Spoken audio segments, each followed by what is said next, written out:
Commandment 9, Part 2, Supporting Verses. Whenever we look into the Bible for other verses that support this 9th commandment, the first verse is worth mentioning is the duplicate verse found over in Deuteronomy chapter 5, verse 20. And you shall not bear false witness against your neighbor.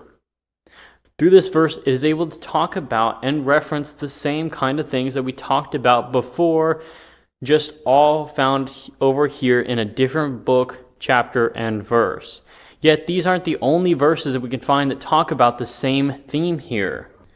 Exodus chapter 23, verse 1, in which it says, "You shall not raise a false report. Do not put your hand with the wicked to be an unrighteous witness." Through these verses, we are able to see that the Bible is constantly condemning these kinds of lying and deceit, which is why whenever we look into this 9th commandment here, we are being told directly that we are not to give any kind of false reports.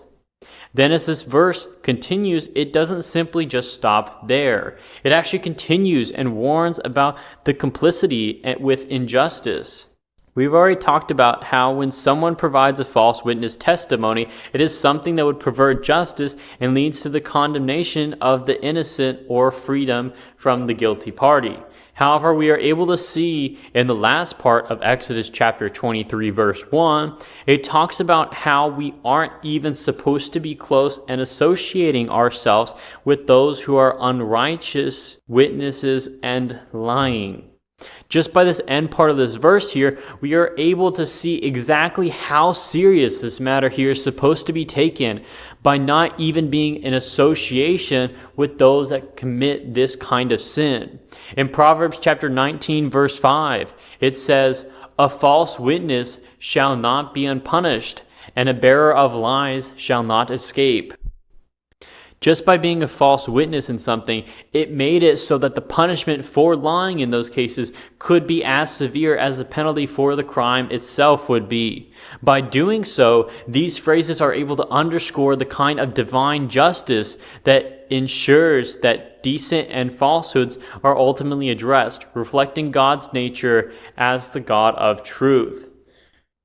Lying is something that is consistently condemned throughout the scriptures. It is contrary to the character of God, who is known as truth. However, in the last part of this verse here, it is able to serve as a kind of warning to everyone, in which it states that a breather of lies shall not escape.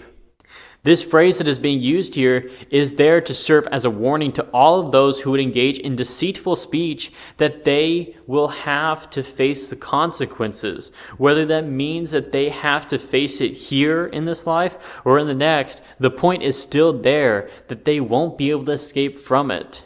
The idea of not being able to escape is able to suggest that divine justice is something that is inescapable, all of which is able to align with the bigger, broader theme that God is able to see all actions and will hold individuals accountable. The second way that this 9th commandment could apply is with private lying and messing up someone's reputation, and not just like the public court setting that we have been talking about so far for the most part.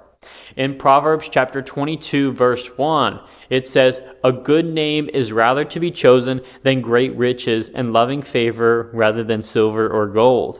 In this verse, it is able to talk to us about the importance of having something like a good name. Because of that, we are able to find in this verse that a name isn't just something that is a label. It is a representation of their character and reputation. This concept of a good name is tied to one's integrity and moral standing within the community. Historically, maintaining a good reputation and name was something that was crucial for both social and economic interactions. Which is why whenever we look into the main commandment verse found over in Exodus chapter 20, verse 16, it talks about lying, and part of that means private lying, which goes to damage one's name and reputation. And as we have been looking at Proverbs chapter 22, verse 1 so far, we have been able to see the value that comes from a good, strong name. This verse describes it as something that is rather to be chosen than great riches, and loving favor rather than silver and gold. Because of this, we are able to learn that it is something that God is clear in this 9th commandment, that He doesn't want people to be lying and damaging their good names based off of something that is not true. All of which is why we can find all of these verses and more that talk about how this is something that God does not approve of.